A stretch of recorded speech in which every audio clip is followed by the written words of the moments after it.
rumo ao mesmo emprego sem esperança, preso na monotonia de sua vida vazia e sem cor. As pessoas sempre diziam que a rotina era a chave da felicidade, mas, lá no fundo, ele sentia uma inquietação que ansiava por algo mais, algo diferente, como qualquer um. Uma noite, enquanto seus olhos se fixam numa estranha transmissão piscando na tela da TV, o mundo ao seu redor muda, e num instante ele é puxado para um lugar muito além de tudo que poderia ter imaginado. Então, um homem misterioso aparece diante dele, afirmando ser o supervisor de todo o sistema solar. Kamishiro o encara, perplexo, e pergunta se isso o torna uma espécie de alienígena. A figura balança a cabeça, dizendo que é mais próximo de uma divindade, e então mostra a Kamishiro um planeta conhecido como Matias. Não importa o que se tente, Matias falha em prosperar, e suas civilizações surgem e colapsam repetidamente. O ciclo de falhas durou tempo demais, e o homem decidiu por uma abordagem radical. Ele vai atingir o planeta com apenas uma única gota d'água, pois mesmo essa pequena quantidade pode agitar ondas massivas que viram o mundo de cabeça para baixo.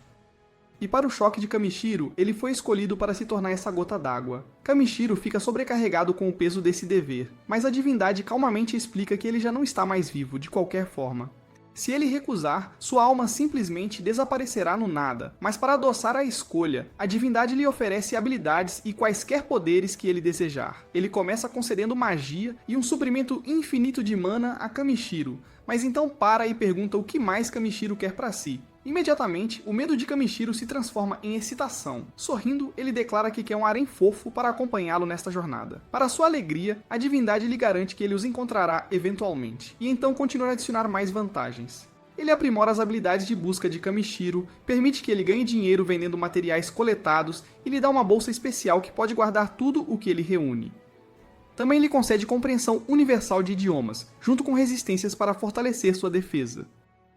Em pouco tempo, a forma de Kamishiro começa a desaparecer, e sua transferência está prestes a começar. A divindade faz uma pausa, perguntando em voz alta se ele não teria sobrecarregado Kamishiro com muitas bênçãos, mas é tarde demais para desfazê-las. Ainda assim, uma inquietação passa por seu rosto quando ele vislumbra a parceira que Kamishiro está destinado a encontrar, então ele questiona se tudo realmente ficará bem. Kamishiro entra em pânico com suas palavras, mas não há mais tempo para respostas, e a divindade apenas lhe diz que tudo ficará bem, pouco antes de Kamishiro desaparecer. Um segundo depois, Kamishiro abre os olhos em um mundo totalmente novo. Agora, dentro de um corpo novo, ele não tem a menor ideia do que diabos deve fazer, então ele parte para encontrar um lugar onde haja pessoas. Em pouco tempo ele encontra uma vila, mas rapidamente percebe que não poderá comprar comida sem dinheiro. É quando ele se lembra que a divindade havia impulsionado sua habilidade de busca para que ele pudesse rastrear materiais para vender.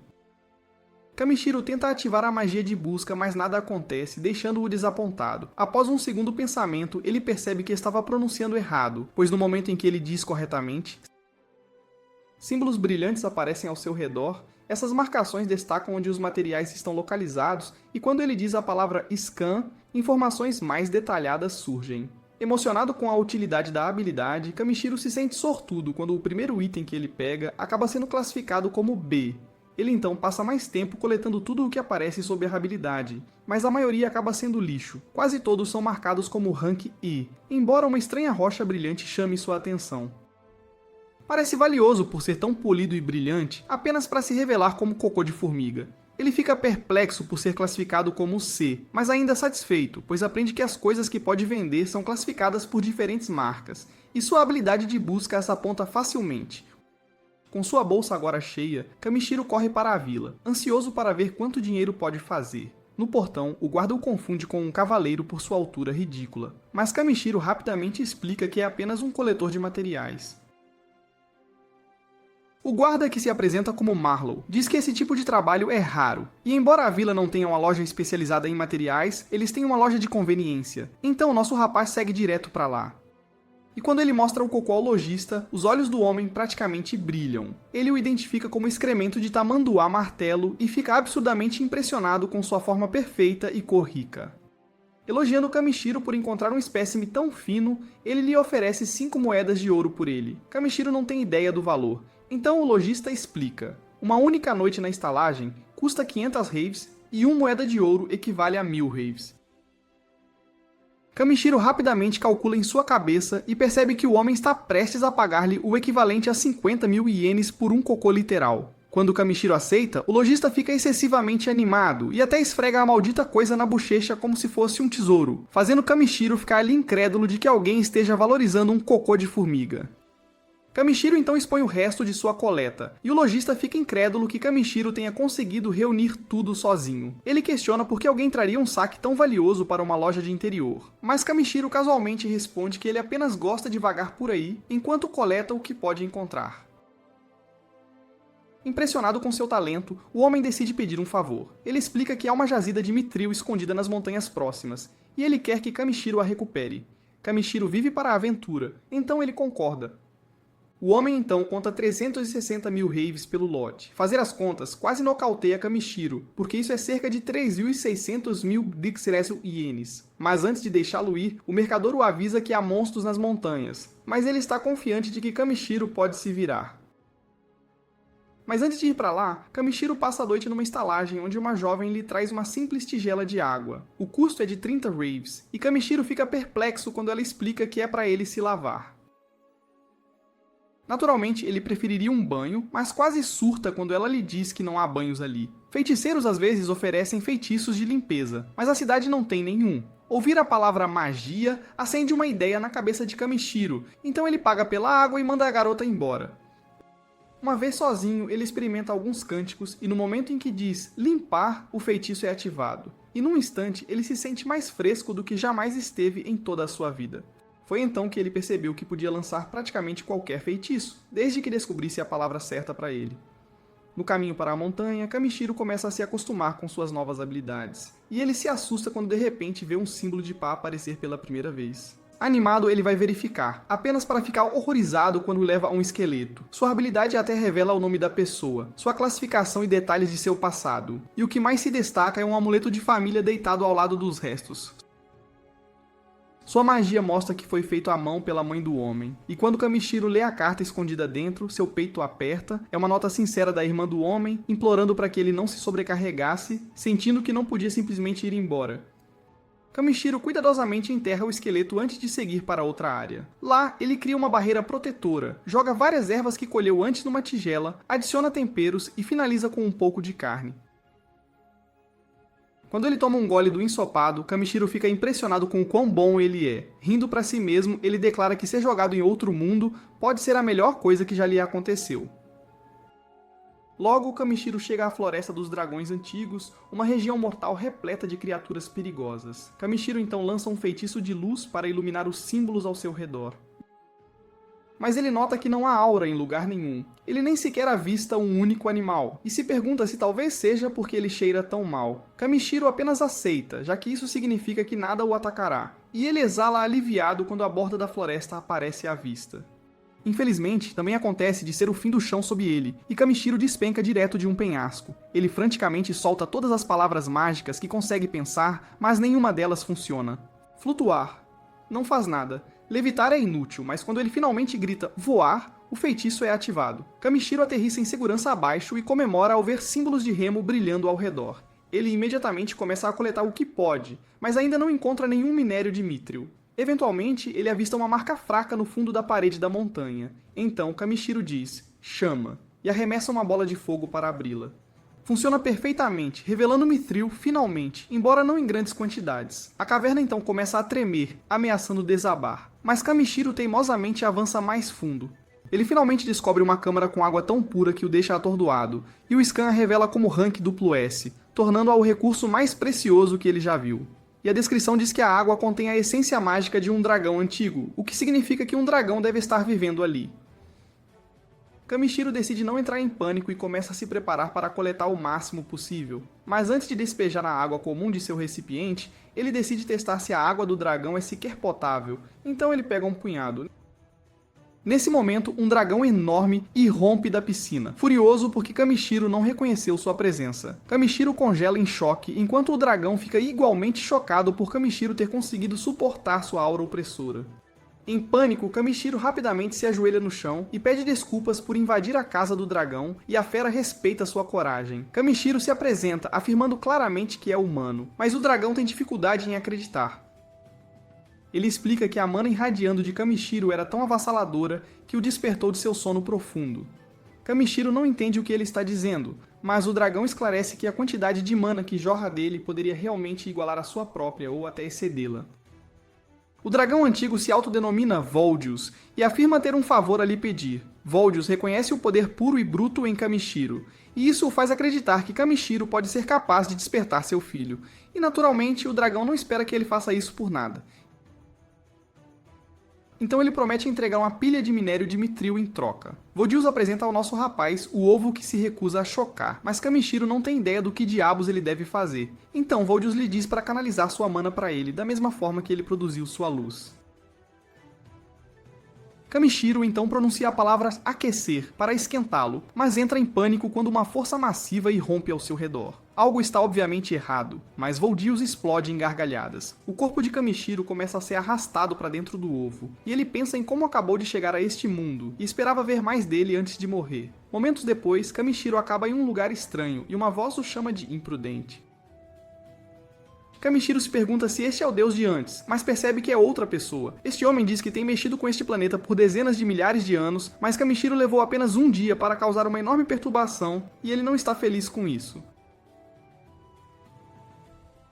Kamishiro não tem ideia do que esse homem está querendo dizer, mas o homem simplesmente o afasta. Kamishiro fica perplexo ao retornar ao mundo, mas aliviado ao ver que conseguiu fazer o ovo chocar.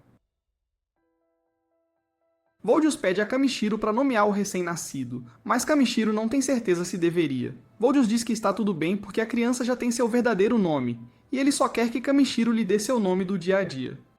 Kamishiro concorda e batiza o bebê dragão de Bi, de Black. Então Voldius diz a Bi para vagar pelo mundo o quanto desejar, e o filhote imediatamente se junta ao grupo de Kamishiro. Kamishiro nota que o pequeno acabou de nascer, e questiona se é inteligente da parte de Voldius deixá-lo partir com um estranho como ele. Mas Voldius não está preocupado, e ele aponta que Kamishiro é mais forte que ele, e se sente seguro confiando seu filho aos seus cuidados. Voldius então entrega a recompensa de Kamishiro disparando um feixe em sua bolsa mágica, e então se despede. Kamishiro então pergunta formalmente a Bi se ele irá com ele em sua jornada de coleta, e o pequeno dragão chilreia em concordância. Kamishiro não poderia estar mais feliz, mas antes de partir, ele tira um momento para usar magia para limpar seu novo parceiro, porque o pequeno dragão fedorento cheira horrivelmente. Depois, Kamishiro começa a seguir para a superfície, levando Bi consigo para sua primeira experiência com o mundo lá em cima. Com a noite tornando a viagem pela floresta perigosa, e seu estômago já roncando, Kamishiro decide montar acampamento e esperar até o nascer do sol. Dentro da caixa de itens de Kamishiro, descobrimos que ele está carregando um estoque de água elemental de rank S. Essa não é apenas água comum, ela está saturada com essência mágica extraída diretamente do poder transbordante de um dragão antigo. Portanto, é crucial para criar um jovem dragão como Bi.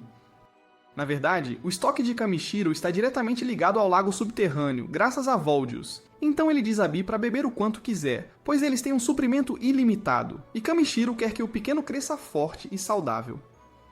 Bi então insiste para que Kamishiro também tome um gole, e quando ele o faz, fica maravilhado com a clareza e pureza da água. Antes que a noite se instale completamente, Kamishiro usa algumas pedras encantadas para formar uma barreira protetora ao redor do local deles.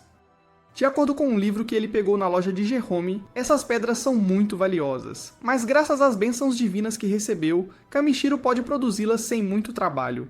Curioso sobre como funcionam, ele usa uma para acender uma fogueira e começa a preparar o jantar. Em seguida, tempera um pedaço de carne com cuidado e prepara um ensopado farto. É apenas sua segunda tentativa de cozinhar este prato, mas o sabor é tão bom que ele sente que poderia comê-lo todos os dias.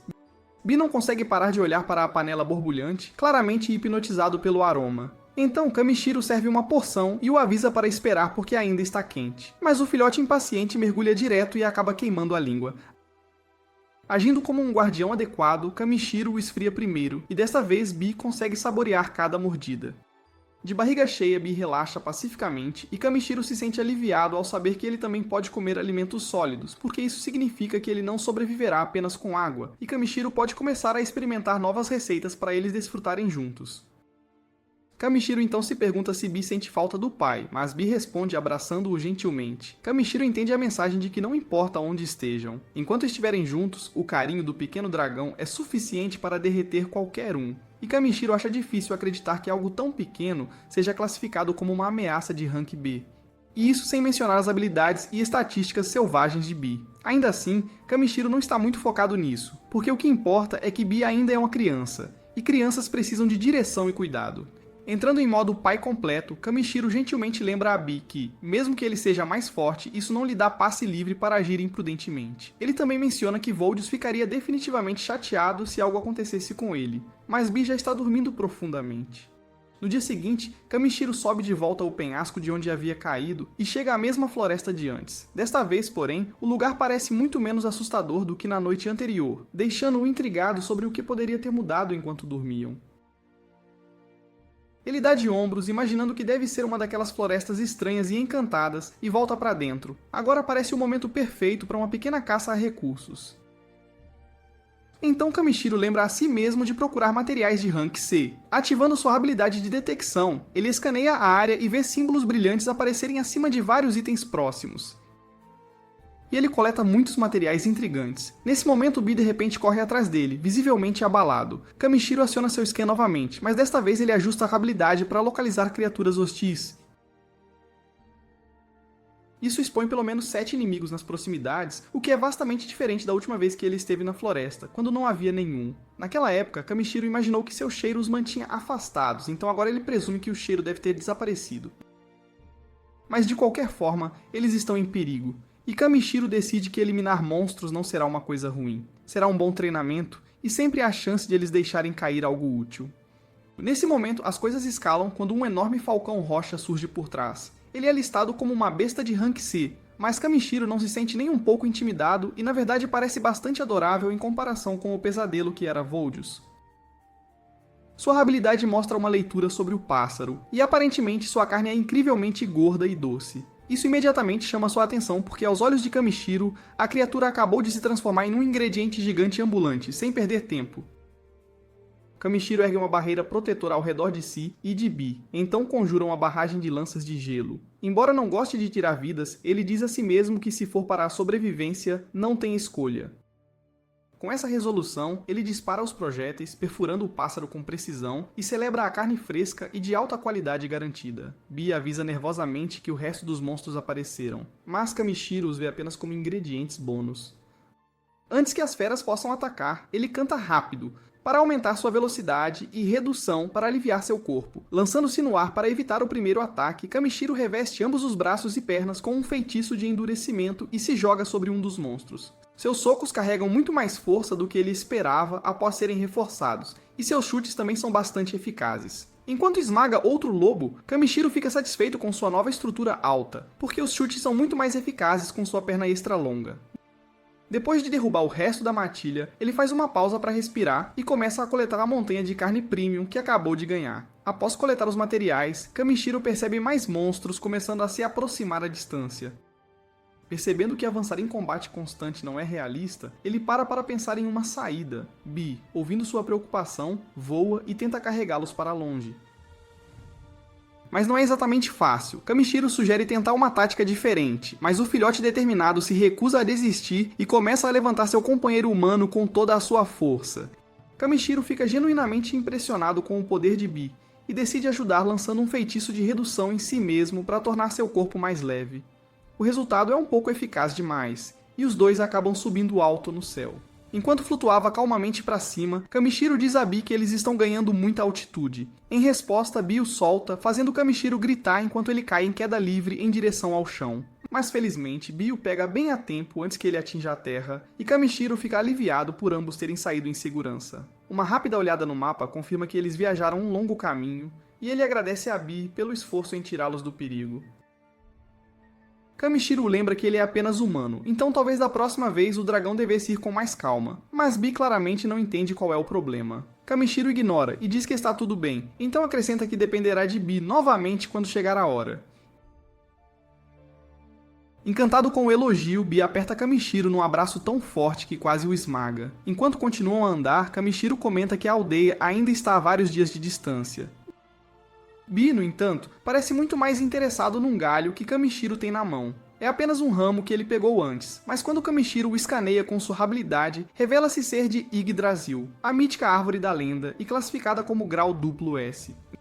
Nesse momento, Bi parece ter uma ideia e começa a soprar sobre o galho. Kamishiro observa confuso, sem saber o que o pequeno está aprontando, até que de repente o galho começa a se transformar num cajado.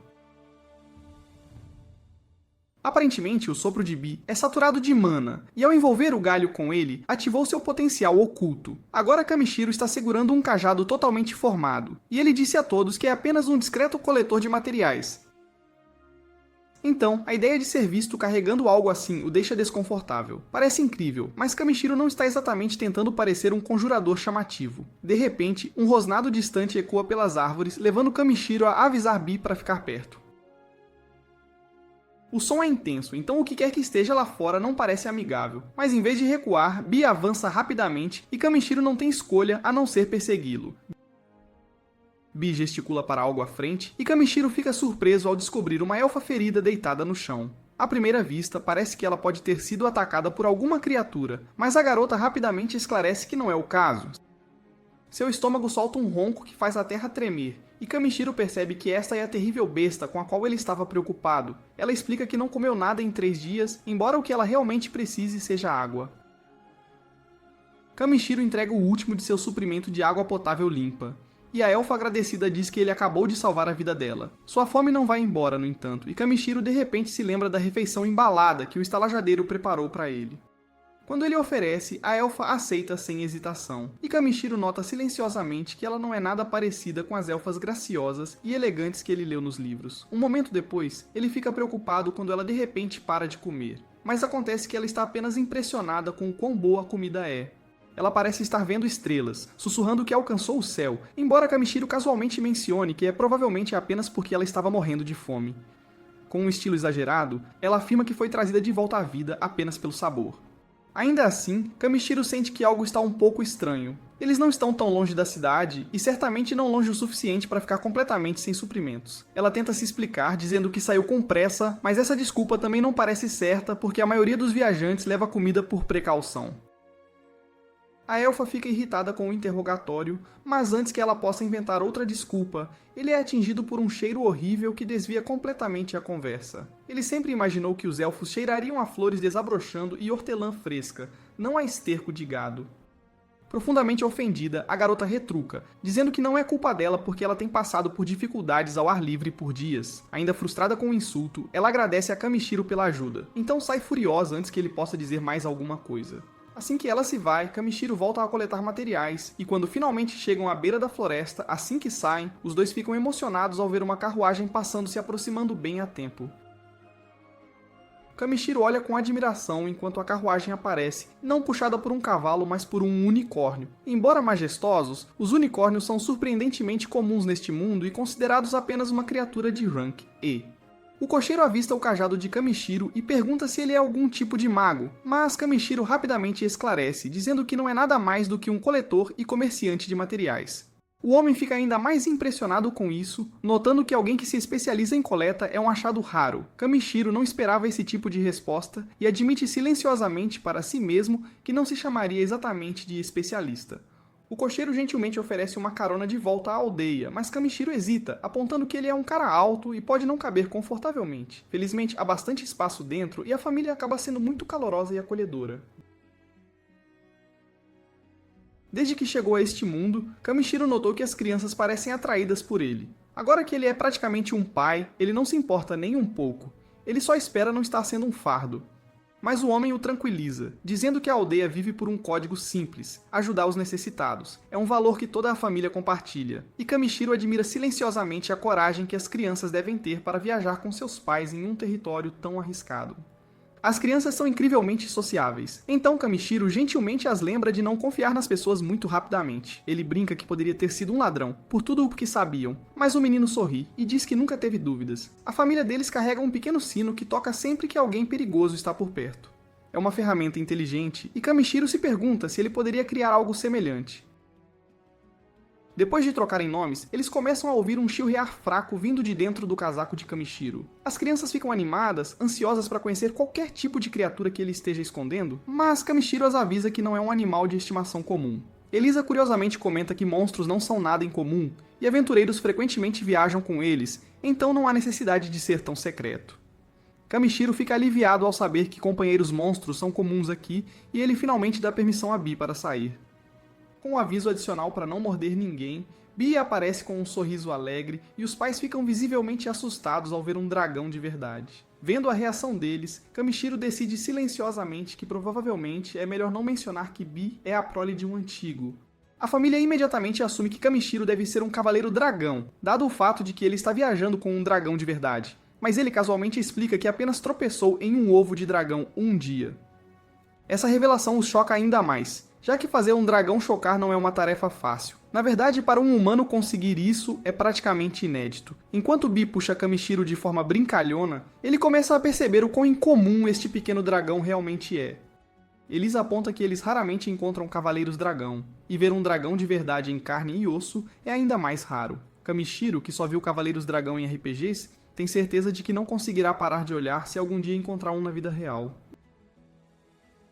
Mais tarde naquela noite, eles se acomodam para montar acampamento. Poron fica impressionado com as pedras encantadas que Kamishiro usa para afastar monstros. Além disso, Bee pode sentir o perigo antes que ele se aproxime demais, então Kamishiro tranquiliza a todos de que ficarão bem durante a noite.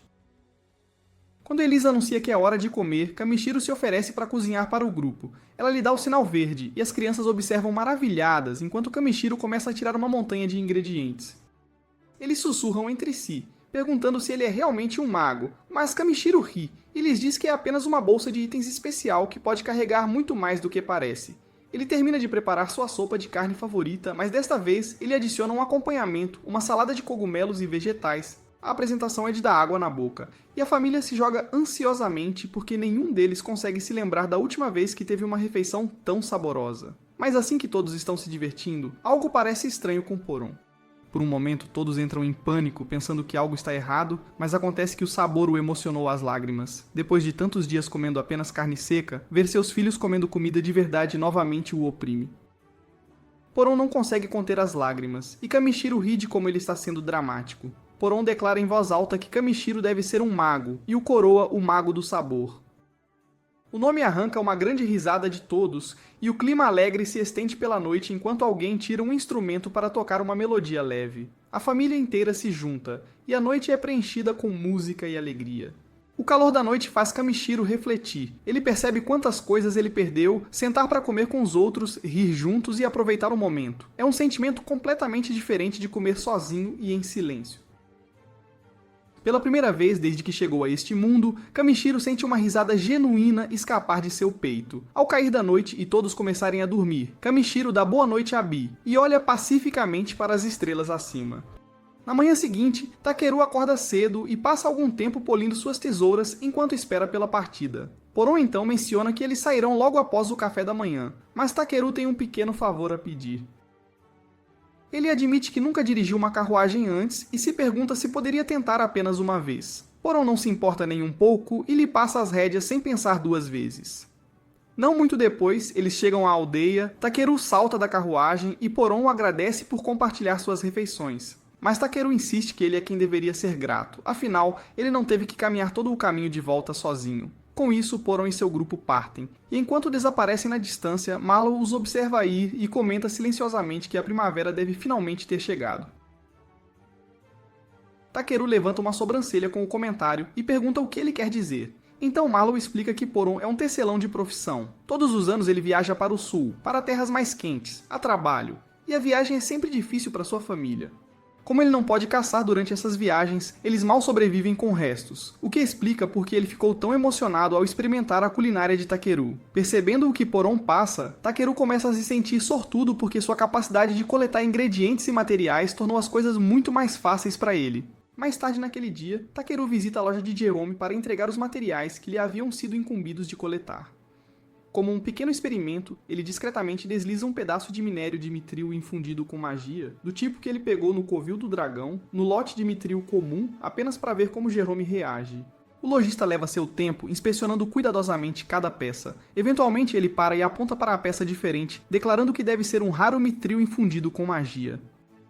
Jerome explica que alguns pedaços desse material contêm poder mágico suficiente para substituir a maioria das pedras mágicas padrão do reino. Takeru finge surpresa, embora já soubesse exatamente o que era. Jerome fica impressionado que Takeru conseguiu tropeçar em algo tão raro, mas Takeru encolhe os ombros dizendo que apenas o encontrou durante sua viagem. Jerome não acredita na modéstia? Mesmo que estivesse apenas jogado por aí, ser capaz de reconhecer e recuperar uma pedra como essa exige habilidade. Ele diz a Takeru que se ele realmente quiser aproveitar ao máximo suas habilidades, deveria ir para Belcane, uma cidade importante com um mercado muito maior. Por mais que Jerome não goste da ideia de deixar ir alguém com tanto potencial, Takeru teria acesso a uma seleção mais ampla de bens e melhores oportunidades lá. Ele apenas pede que quando Takeru eventualmente fizer um nome para si mesmo, ele se lembre de enviar alguns bons clientes de volta à sua loja. Takeru não estava realmente buscando fama ou reconhecimento, mas a ideia de ir para uma cidade grande despertou sua curiosidade. Assim que voltou para a estalagem, decidiu aprender mais sobre Belcane. Lá, ele descobriu que a cidade tinha uma guilda de aventureiros bem estabelecida, uma que lidava com missões de toda a nação. Os aventureiros eram organizados em várias funções, combatentes, tipos de suporte e outras especialidades. Como ele agora estava vivendo em um mundo diferente, Takeru pensou que poderia ser divertido experimentar a vida como um aventureiro. Viajando de um lugar para outro, ele decidiu se juntar à guilda em Belcane. Mas antes de partir, ele ainda tinha alguns assuntos inacabados aqui em Tormir. Primeiro, ele foi até a cidade para entregar os monstros que havia capturado para que pudessem ser processados. Com isso resolvido, ele passou o resto da noite celebrando com os aldeões, comendo, bebendo e desfrutando de sua hospitalidade. No dia seguinte, Takeru voltou ao açougueiro. A essa altura, todas as partes dos monstros haviam sido limpas e preparadas, dando-lhe comida e temperos mais do que suficientes para mantê-lo abastecido durante toda a sua viagem. A mulher atrás do balcão disse que a aldeia se sentiria um pouco mais vazia sem ele, e que muitos moradores esperavam que ele ficasse por mais tempo. Takeru admitiu que também sentia falta do lugar, mas ainda havia tantos lugares que ele queria ver e tantas pessoas para conhecer que ele não podia ficar em um só lugar ainda. A mulher sorriu e disse que entendia e que não tentaria convencê-lo do contrário. Antes de ele partir, ela lhe entregou uma sacola de pano. Dentro, ela havia embalado um conjunto completo de refeições para a estrada. Na verdade, era mais do que apenas uma. Ela havia enchido a sacola com almoços de viagem. Takeru ficou emocionado e parecia que a comida não seria uma preocupação por um bom tempo. Mais tarde, de volta ao seu quarto, havia apenas uma coisa em sua mente: o que fazer com o minério de mitril mágico. Jerome havia lhe dito que era valioso demais para ele comprar, o que deixou Takeru sem saber o que fazer com ele. Jogá-lo fora estava fora de questão, mas como o minério continha uma forte presença mágica, ele começou a se perguntar se poderia usá-lo para criar algo útil para a aldeia como forma de agradecimento. Foi então que seus olhos pousaram na lâmpada sobre sua mesa, e uma ideia surgiu. Ele pegou o minério mágico e tentou fundi-lo com a lanterna. Não demorou muito para ele descobrir o processo certo, e com um lampejo de luz, ele conseguiu criar um item mágico. No dia seguinte, assim que ele estava prestes a partir, toda a aldeia se reuniu para se despedir dele. Takeru agradeceu a todos pela gentileza. Como um sinal de sua apreciação, ele apresentou o item que havia feito. Ele explicou que era uma ferramenta encantada projetada para gerar uma barreira protetora ao redor da aldeia, uma que repeliria qualquer um com intenções maliciosas. Os aldeões ficaram atônitos com o gesto.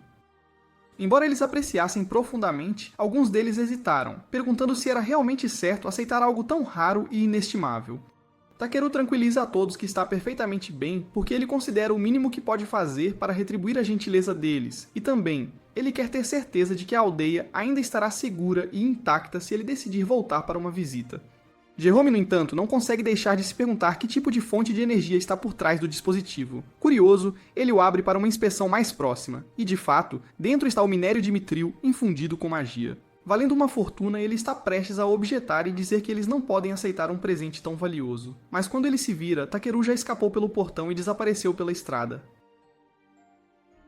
Então é tarde demais para devolvê-lo agora. Enquanto Takeru segue em direção a Belcane, ele tira um momento para apreciar a tranquila paisagem rural. A brisa é calma, a vista é pacífica, mas isso não dura. À frente, parado bem no meio da estrada, está um caranguejo gigante que se parece com o Sr. Salta. A princípio, ele fica um pouco surpreso. Mas uma vez que a surpresa passa, Takeru verifica as estatísticas do Sr. Salta e rapidamente percebe que não há nada muito ameaçador nele. O que realmente chama sua atenção é a linha que diz que é comestível. Com um sorriso, ele decide que o jantar de hoje será frutos do mar. Ele lança um feitiço de aprimoramento corporal para se preparar para o combate. Mas antes que ele possa sequer dar um soco, Bee passa por ele e solta um grito sônico penetrante que nocauteia o caranguejo com um único golpe. Takeru fica impressionado porque não tinha ideia de que Bee tinha esse tipo de poder. Mas ainda não há tempo para comemorar, pois mais 2 caranguejos aparecem do nada. Pensando que está seguro parado no centro da estrada, já que os caranguejos deveriam se mover apenas de lado, Takeru relaxa. Isso é, até que os caranguejos avançam direto para ele. Acontece que esses podem se mover para frente muito bem, e em segundos eles o flanquearam. Enquanto as garras se fecham, Bee reage rapidamente e levanta Takeru no ar. Os 2 caranguejos colidem um com o outro abaixo, dando-lhe uma fuga de sorte. Takeru agradece a Bee por sua rapidez de raciocínio, mas a luta não acabou. O primeiro caranguejo se recuperou e avança em uma carga cega. Takeru invoca seu cajado e esmaga o caranguejo direto para o céu, acabando com ele de vez. Com o perigo afastado, é hora de começar a preparar a refeição. Takeru endurece seu braço em uma lâmina afiada e começa a cortar as garras e pernas do caranguejo. Depois de alguns minutos de trabalho, tudo está pronto para ser fervido. Ele tira uma panela enorme e joga todas as partes do caranguejo dentro. Ele adiciona água, uma quantidade generosa de sal e deixa tudo cozinhar por algumas horas. Quando finalmente está pronto, os 2 se sentam para comer. A carne de caranguejo é deliciosa, doce, rica e perfeitamente cozida, então Takeru e Bee devoram cada pedaço. A partir de agora, Takeru decide que vai começar a caçar e comer o máximo de monstros que puder. Se cada batalha leva a um novo tipo de refeição, então ele está dentro. Depois de alguns dias, Takeru e Bee finalmente chegam aos portões de Belcane. Ele para por um momento, surpreso com o tamanho e a grandiosidade das muralhas fortificadas da cidade. Elas são enormes e lindamente construídas, e muito mais impressionantes do que qualquer coisa que ele já viu até agora. Ao se aproximar, ele nota uma longa fila de viajantes esperando para serem inspecionados antes da entrada. Takeru entra na fila, mas antes que seja sua vez, ele discretamente lança um feitiço para mascarar sua bolsa mágica, porque ele imagina que não seria uma boa ideia para os guardas descobrirem que ele está carregando um item com armazenamento infinito. Quando seu nome é chamado, Takeru é levado para uma sala de inspeção separada pelo guarda. Um deles começa a verificar seus pertences. Enquanto o outro pergunta sobre o motivo de sua visita, Takeru responde que está ali para se registrar na Guilda dos Aventureiros.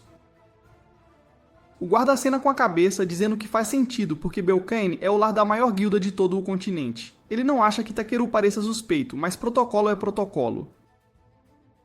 Então ele diz a Takeru que eles farão uma varredura usando algo chamado avariz. Takeru pisca porque nunca ouviu falar disso antes, então ele pergunta como funciona. O guarda explica que avariz é uma ferramenta mágica projetada para detectar se alguém está escondendo algo suspeito. Takeru concorda, e o guarda estende o dispositivo, escaneando-o da cabeça aos pés. Após alguns segundos, os resultados chegam, e nada fora do comum. Sentindo-se curioso, Takeru ativa sua habilidade e dá uma olhada no que o guarda realmente viu. Uma janela de status aparece, mostrando que Takeru está marcado como um usuário de magia. Nada mais. Isso é um alívio porque nenhuma das habilidades poderosas ou bênçãos que ele recebeu da divindade apareceram, o que significa que seus segredos ainda estão seguros. Os guardas lhe dão um sinal verde, mas pouco antes de deixá-lo ir, um deles o para com outra pergunta. Não é um problema sério, mas ele está curioso para saber por que a janela de status de Takeru mostra uma bênção da marca do dragão. Takeru explica calmamente que provavelmente é por causa de seu animal de estimação. Ele chama Bee e o pequeno dragão emerge, e ambos os guardas ficam chocados com o quão adorável ela é. Felizmente, não há regulamentos contra dragões de estimação em Belcane, então eles lhe dão permissão para entrar na cidade com ela. A única condição é que ela precise usar algum tipo de etiqueta ou marca para mostrar que pertence a ele, caso algo aconteça. Takeru não trouxe uma coleira, mas então ele se lembra do amuleto da sorte que recebeu dos filhos de Poron alguns dias atrás. Ele tira da mochila e amarra cuidadosamente na cauda da Bee, e o guarda acena em aprovação, dizendo que vai funcionar. Eles mencionam que ainda precisarão enviar um aviso formal à prefeitura sobre um dragão registrado na cidade, mas isso é trabalho deles, e Takeru não precisa se preocupar com nada. Depois de devolver a mochila, eles o indicam para a estrada principal e dizem que, se ele seguir reto, acabará chegando à Guilda dos Aventureiros. Ao entrar na cidade pela primeira vez, Takeru fica impressionado com o quão vibrante e linda ela é, muito além do que esperava. Nesse instante, Bee aponta sua pequena garra para um grande edifício no fim da rua principal. A julgar pelo tamanho e design, é definitivamente a Guilda dos Aventureiros. Sem hesitar, Takeru se dirige para lá e entra para dar uma olhada. Pouco depois, uma mulher chamada Ariana se aproxima e o cumprimenta calorosamente, dando-lhe as boas-vindas à Guilda dos Aventureiros Europa. Eles estão sempre felizes em receber novos membros, então ela o convida ao balcão para iniciar o processo de registro.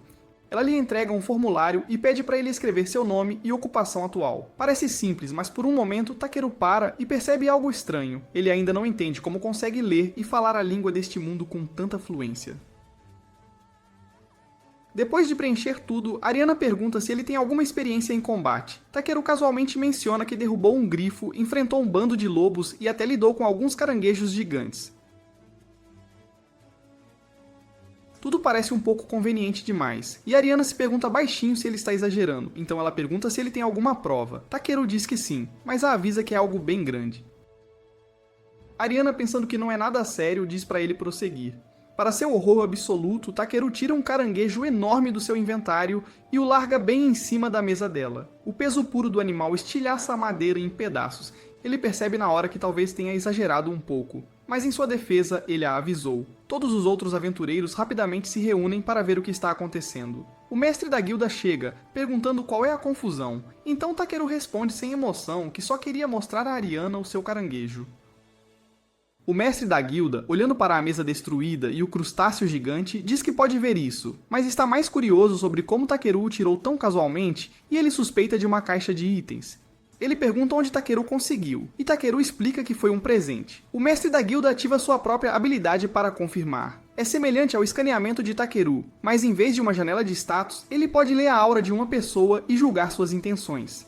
A aura de Takeru não emite nada suspeito, então ele decide que não há necessidade de punição, apenas um erro honesto. Ele diz que podem avaliar o caranguejo e oferecer um pagamento até o final do dia. Mas Takeru surpreende a todos novamente dizendo que, na verdade, planeja comê-lo mais tarde. A guilda inteira fica em silêncio, chocada com a declaração. A multidão aumenta ainda mais.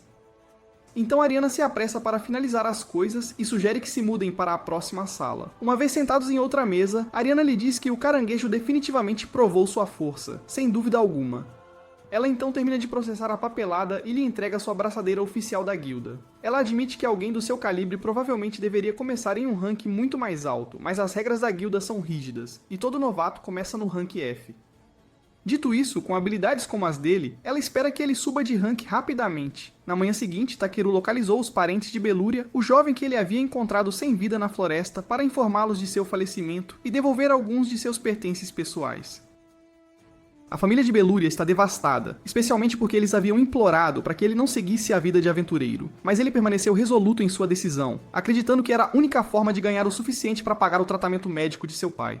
Takeru vê claramente que o homem ainda está gravemente doente e sobrecarregado pela dor da família. Ele começa a se perguntar o que pode fazer para aliviar a dificuldade deles. Mais tarde, ele visita a guilda para vender uma coleção de ervas, e o balconista fica visivelmente impressionado com o tamanho e a qualidade dos cogumelos e folhas que ele trouxe.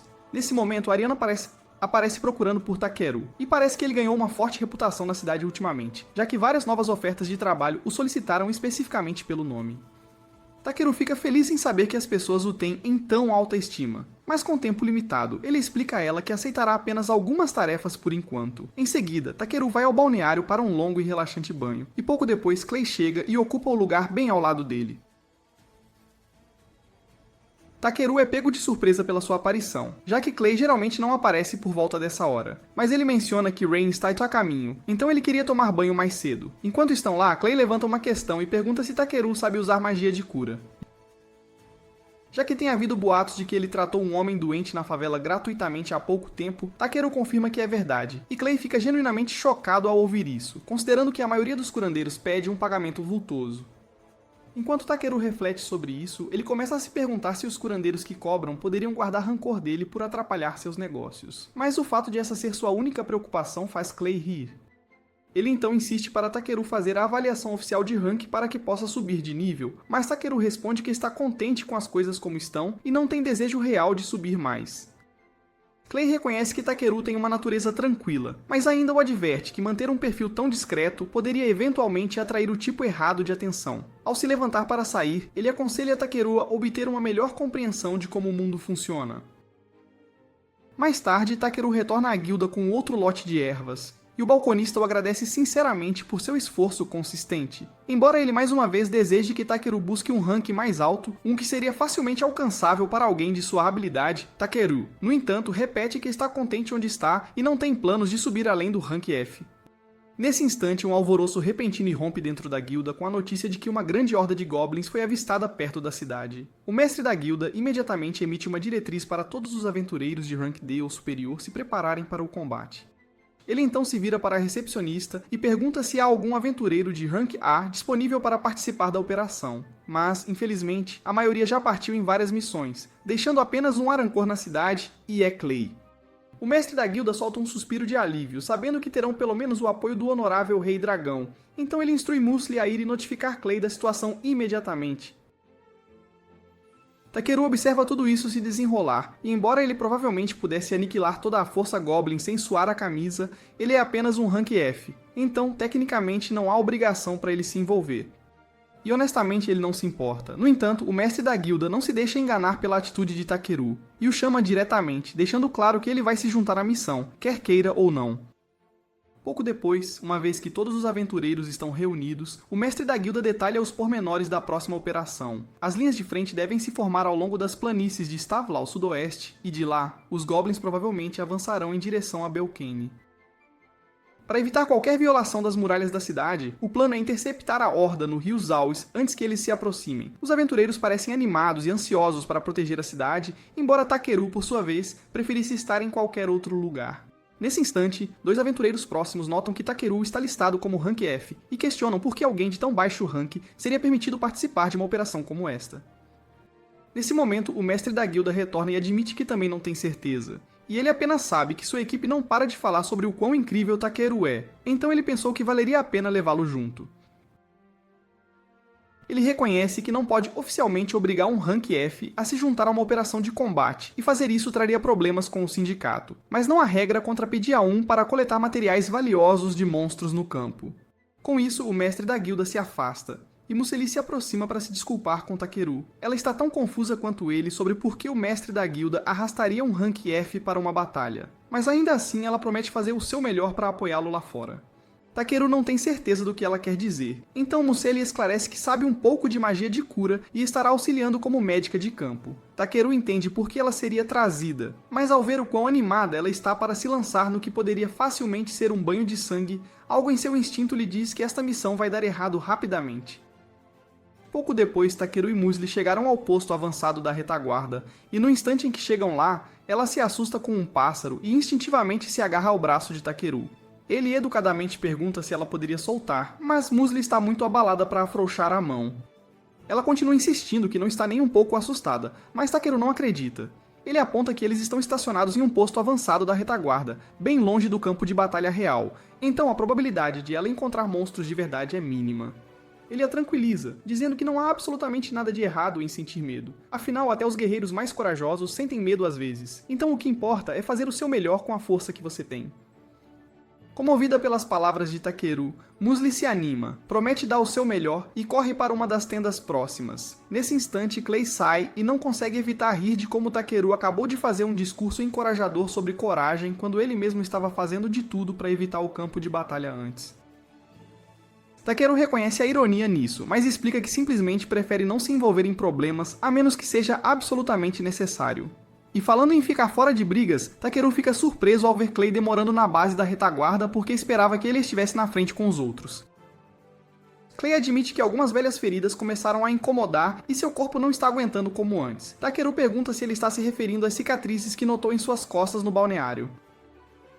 Clay se enrijece por um segundo, esperando que Takeru o julgasse por carregar marcas tão desonrosas. Mas Takeru parece inabalável. Clay explica que cicatrizes nas costas de um guerreiro são vistas como uma mancha na honra, e sugerem que você foi ferido enquanto fugia de uma luta. Mas Takeru não vê dessa forma, e ele pode dizer que aquelas feridas foram conquistadas protegendo alguém. E o fato de ele ter sido gravemente ferido e ainda ter sobrevivido é algo para se orgulhar, não para se envergonhar.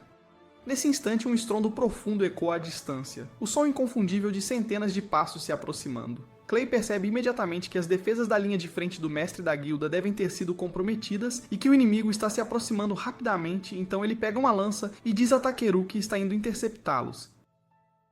E mesmo que suas velhas feridas estejam se manifestando novamente, Clay declara firmemente que defenderá Takeru, não importa o que, mesmo que lhe custe tudo. Takeru tenta impedi-lo, insistindo que não é necessário, mas Clay já está avançando para a batalha.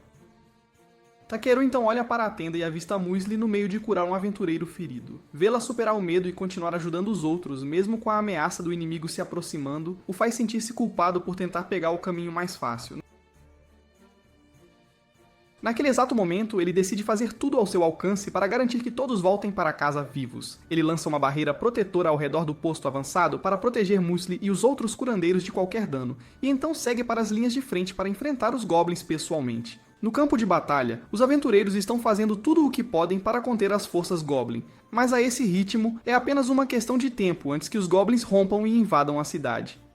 De repente, Takeru avança para o campo, e soca um dos Goblins com tanta força que ele é lançado direto contra uma grande rocha. Honestamente, incomoda Takeru lutar contra criaturas humanoides, mas ele não tem tempo para refletir sobre a moralidade disso. Então ele chama Bee para cuidar do resto. Bee sobe aos céus e libera um feitiço de relâmpago, fritando cada Goblin na área em uma única e poderosa explosão. Com a ameaça neutralizada por enquanto, Takeru corre para verificar os outros e pergunta o que aconteceu. Diego explica que a formação deles estava se mantendo firme no início, mas a situação mudou no momento em que um sargento Goblin de alto rank apareceu. A partir daí, tudo começou a desmoronar. Mas, por sorte, Clay chegou bem a tempo e conseguiu afastar o Sargento Goblin. Mas no caos que se seguiu, o grupo se separou dele e agora eles não têm ideia de onde ele está ou se ele ainda está vivo. Takeru imediatamente sai para procurar Clay, e perto da orla da floresta, finalmente o encontramos, mas mal de pé e travando uma luta desesperada contra um enxame de goblins. Clay consegue derrubar alguns usando sua lança, mas a dor de suas velhas feridas está se manifestando intensamente e isso o leva aos joelhos. Os Goblins aproveitam a brecha e o atacam por trás, mas antes que possam golpear, Takeru chega bem a tempo e os eletrocuta no local, salvando a vida de Clay. Clay fica atordoado ao ver Takeru e grita para ele ir embora, insistindo que é perigoso demais estar ali. Mas Takeru rapidamente aponta que Clay é quem está sofrendo de uma lesão grave e não deveria se esforçar tanto. Nesse instante, os dois ouvem os passos sinistros do Sargento Goblin se aproximando. Ele de repente avança contra eles, mas ambos conseguem saltar para o lado bem a tempo. Recuar seria a opção mais segura, mas não há como eles superarem o Sargento Goblin agora. Apesar da dor intensa que o percorre, Clay firma os pés e assume uma postura de batalha. Ele diz que vai segurar o Goblin tempo suficiente para Takeru escapar, porque não importa o que, ele se recusa a deixar seu amigo morrer ali. Takeru fica genuinamente comovido pela determinação de Clay, então ele de repente pergunta se aquelas cicatrizes em suas costas carregam algum significado emocional. Clay acha que é uma pergunta estranha para se fazer no meio de uma batalha, mas responde que as cicatrizes servem apenas como um doloroso lembrete de seus fracassos passados, então ele as odeia com cada fibra do seu ser. Takeru interpreta isso como um sinal de que ele não se importaria se elas fossem apagadas. E antes que Clay tenha a chance de perguntar o que ele quer dizer, Takeru tira um frasco da água encantada de Voldius e a espirra sobre ele. Ele então lança magia de cura de corpo inteiro sobre Clay, com a intenção de apagar as cicatrizes completamente. No entanto, isso acaba desencadeando um efeito colateral inesperado, porque, embora as cicatrizes desapareçam, também faz Clay evoluir, transformando seu corpo em um tom de preto profundo.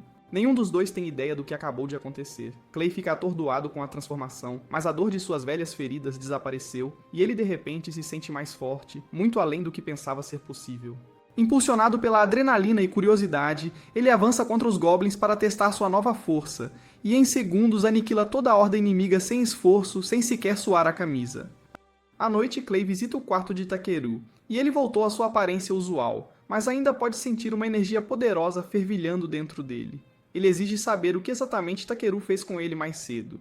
Então Takeru explica casualmente que usou um pouco de água mágica de dragão ancestral como catalisador e complementou com magia de cura. Clay o encara perplexo e pergunta como no mundo ele sequer conhece um dragão ancestral.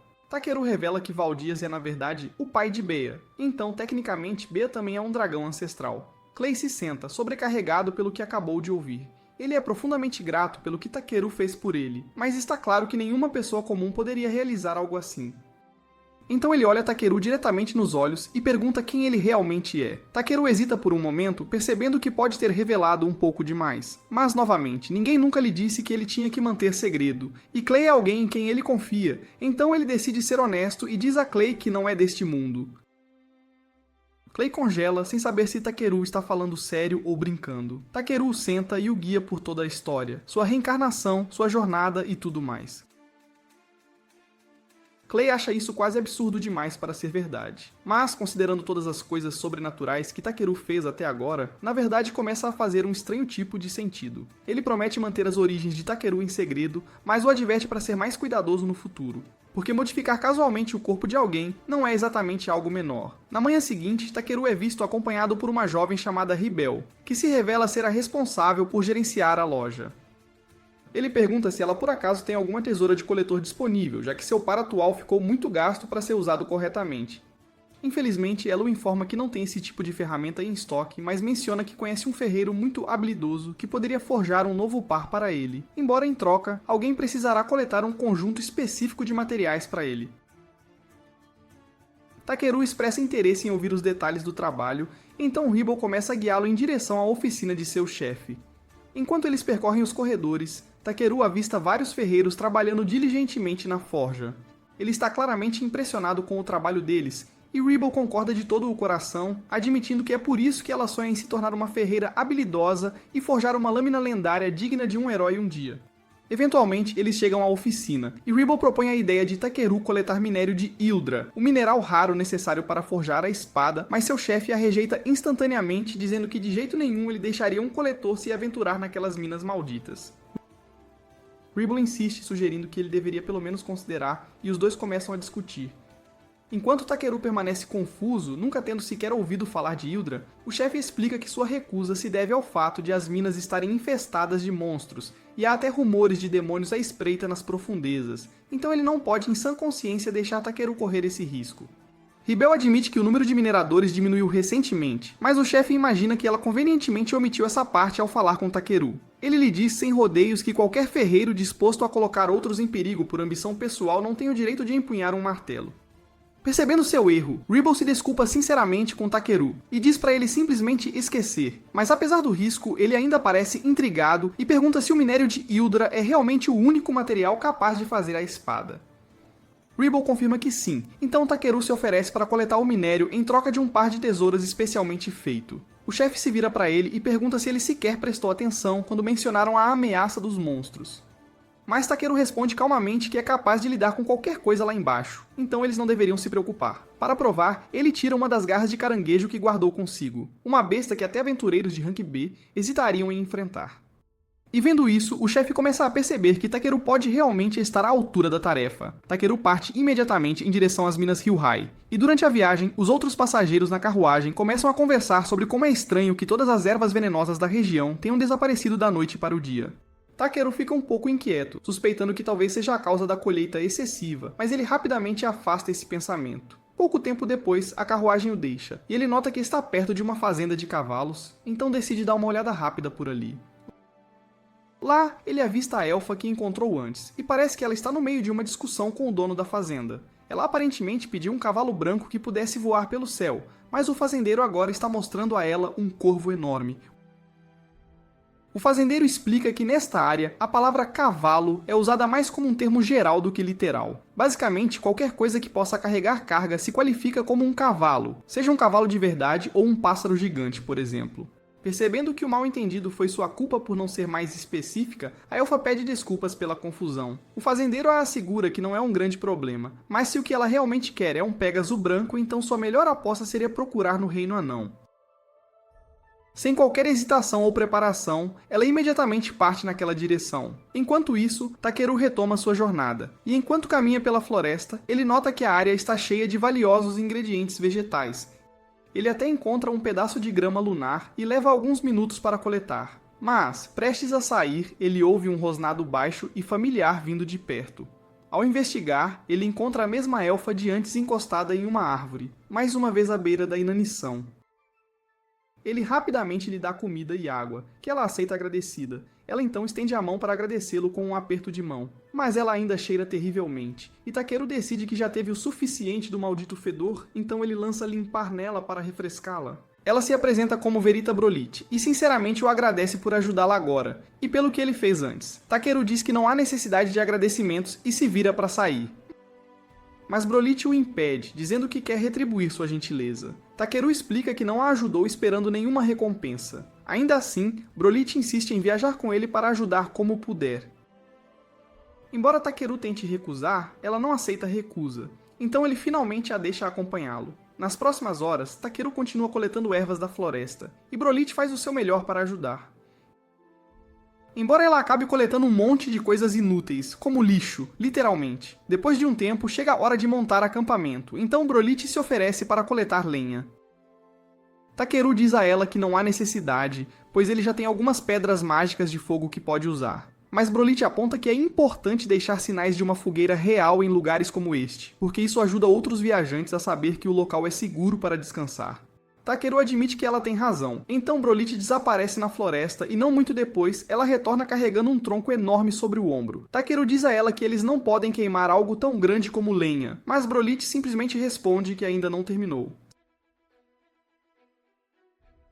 Sem hesitar, ela joga o tronco no ar, saca suas lâminas e o corta em dezenas de pedaços menores em um único movimento rápido. Takeru fica genuinamente impressionado, não apenas por sua técnica, mas também pelo fato de que suas armas são de rank A, o que é a primeira vez que ele vê de perto. Mais tarde naquela noite, Takeru prepara uma panela de sopa, e no momento em que Brolit a prova, ela fica completamente chocada porque nunca tinha provado algo tão delicioso antes. Enquanto desfrutam da refeição, ela pergunta se ele também está indo para o Reino Anão. Então Takeru responde que está em uma missão para coletar minério de Yldra das minas de Hyuhai, localizadas lá. E quanto a Brolit, ela explica que está em uma busca para encontrar um Pégaso branco porque é o maior desejo de sua irmã V1, e ela está determinada a realizar esse desejo. Dito isso, ela acabou de desfrutar de outro jantar delicioso graças a ele, o que significa que sua dívida cresceu ainda mais, e ela insiste que deve retribuí-lo. Então Takeru pergunta se ele pode contratá-la como guarda-costas. Como ainda há muito sobre a aventura que ele desconhece, Brolit aceita de bom grado, dizendo que ficaria mais do que feliz em protegê-lo. E pela primeira vez, Takeru percebe que, quando ela não está meio faminta ou desmaiando de exaustão, Brolit realmente parece muito bonita. Infelizmente, ele não dorme muito naquela noite porque tanto Bi quanto Brolit roncam incrivelmente alto, tornando quase impossível descansar. Na manhã seguinte, eles continuam sua jornada até avistarem o Reino Anão do outro lado do rio. Assim que chegam, eles vão direto para uma taverna próxima para desfrutar da culinária local. Servem-lhes um prato de carne assada embrulhada em jukes, uma especialidade anã. Takeru prova e instantaneamente se apaixona pelo sabor, e Brolit concorda que é tão bom quanto seu amigo descreveu. Curioso, Takeru pergunta a que tipo de amigo ela se refere, e ela explica que era um homem lagarto que ela conheceu uma vez. Ele ri dizendo que coincidência é essa, porque ele também conhece um homem lagarto, e coincidentemente ele esteve sentado bem atrás deles o tempo todo. Takeru é pego de surpresa ao ver Clay ali, e Clay imediatamente pergunta por que Takeru deixou a cidade sem avisá-lo previamente. Takeru prossegue explicando toda a situação, e embora Clay entenda, ele aponta que o rank atual de Takeru ainda é muito baixo para assumir oficialmente uma tarefa como coletar minério de Yldra das minas, o que significa que ele não poderá submetê-lo à guilda para avaliação adequada. Ele então pergunta se Takeru está pelo menos recebendo uma recompensa decente por seus esforços, e Takeru responde que Grussus concordou em forjar uma tesoura de alta qualidade para ele em troca dos minérios. Clay fica momentaneamente sem palavras, claramente pensando que é um acordo desequilibrado. Mas Takeru insiste que uma tesoura confiável é crucial para qualquer coletor sério. Se Takeru realmente se sente satisfeito com isso como sua única compensação, Clay não vê razão para discutir. No entanto, ele diz que gostaria de acompanhar na missão. Ele já estava planejando ir para a cidade para consertar sua lança de qualquer maneira. Então ele sugere que Takeru considere isso apenas um pequeno desvio. Mas antes que Takeru tenha a chance de recusá-lo, Brolit inesperadamente intervém, sugerindo que Clay também assuma o papel de guarda-costas de Takeru. Então parece que Takeru agora está preso à companhia deles, goste ele ou não. No dia seguinte, eles seguem para os portões de Austriol, e são recebidos por uma longa fila do lado de fora. Então parece que eles terão que esperar um pouco para entrar. Isso até Takeru notar Clay falando com os guardas próximos, e minutos depois, eles são liberados para passar pela multidão e recebem entrada direta graças à reputação de Clay. Assim que estão dentro da cidade, um dos guardas puxa Clay para o lado para entregar uma mensagem. O rei está solicitando uma audiência com ele. Isso surpreende completamente Takeru porque ele não tinha ideia de que Clay tinha tanta intimidade com o governante do Reino Anão. Clay minimiza, dizendo que a história é meio longa, mas o guarda o interrompe e diz que é bem direta. Aparentemente, Clay uma vez o salvou do Rei Trovão Chengan, e desde então, ele tem sido celebrado em todo o reino como um herói. Clay, no entanto, insiste que não fez muito. Os anões são mestres artesãos quando se trata de forjar armas, mas infelizmente eles não as empunhavam efetivamente para se defender. o que os deixou vulneráveis a serem escravizados por um demônio. Então, um dia, Clay estava apenas de passagem, e assim que o demônio o viu, ele se virou e fugiu sem lutar. Aquele momento sozinho foi suficiente para os anões o declararem seu salvador. Eles até foram tão longe e ergueram uma estátua em sua homenagem, embora aparentemente esculpir não seja o seu forte, porque o resultado final parece mais um T-Rex gigante do que o próprio Clay. Pouco tempo depois, Clay e os outros seguem para o castelo para se encontrar com o rei Zobadin. Assim que chegam, Clay imediatamente exige saber quem achou que era uma boa ideia fazer uma estátua dele que se parece com aquilo. Zobadin responde com uma risada, dizendo que apenas achou que ficava legal assim. Takeru rapidamente percebe que Clay e Zobadin parecem ter um relacionamento próximo, mas ele precisa interromper a brincadeira deles, porque há algo importante que ele tem que entregar ao rei. Uma carta de apresentação de Gruzas, essencialmente solicitando permissão para Takeru entrar nas minas. O rei diz que em circunstâncias normais ele não teria problema com isso. Mas alguns meses atrás, a mina ficou infestada com um número alarmante de demônios, então ele está preocupado com a segurança de Takeru. Ele pergunta se Takeru está realmente disposto a prosseguir apesar de conhecer os riscos, e Takeru assegura que está. Então o rei lhes concede permissão para entrar e investigar o que está causando a súbita presença demoníaca. Clay reconhece a tarefa sem hesitação, mas Takeru fica atordoado, já que rastrear demônios não fazia exatamente parte do plano. Eventualmente, eles chegam à entrada da mina, onde o recepcionista-chefe da guilda local destranca o portão para deixá-los passar. Takeru lança um feitiço de luz para iluminar o túnel à frente, mas pelo que ele pode ver, não há muitos minérios por esta área, então ele pergunta ao guia se eles podem ir um pouco mais fundo. O guia concorda, mas de repente, Bi sente uma ameaça se aproximando. Takeru rapidamente ativa sua habilidade de escaneamento e detecta que estão sob ataque de duas aranhas enormes. Clay imediatamente intervém e crava sua lança direto na boca da primeira aranha, enquanto Takeru usa magia para imobilizar a segunda, ganhando tempo suficiente para Brolite correr e despedaçá-la. Com a ameaça imediata resolvida, o grupo avança. Enquanto continuam mais fundo na mina, a pressão mágica fica mais forte e Takeru começa a avistar fracos vestígios de minério de Hildra incrustados nas paredes de rocha. Infelizmente, as amostras são muito pequenas para serem de qualquer utilidade real. Justo então, ele nota algo profundamente enterrado na pedra. Então ele dispara uma explosão de magia para soltá-lo, revelando uma enorme veia de minério. Não é minério de Hildra, mas algo ainda mais raro e valioso, levando o guia a dizer-lhe que essa é uma descoberta notável. Mas assim que eles começam a assimilar, Bi de repente avisa Takeru que algo mais está se aproximando. O guia empalidece, os olhos arregalados ao perceber que é um demônio. Depois de dar uma olhada mais de perto, Takeru calmamente diz ao grupo para se afastar porque ele planeja lidar com este sozinho. Não porque ele guarda rancor de demônios, mas porque este demônio em particular é na verdade um caranguejo gigante. E tanto ele quanto Bi já estão pensando em como vai ser delicioso. Isso conclui este episódio. Obrigado por assistir. Se você quiser ver a próxima parte, certifique-se de se inscrever no canal e ativar o sino de notificação.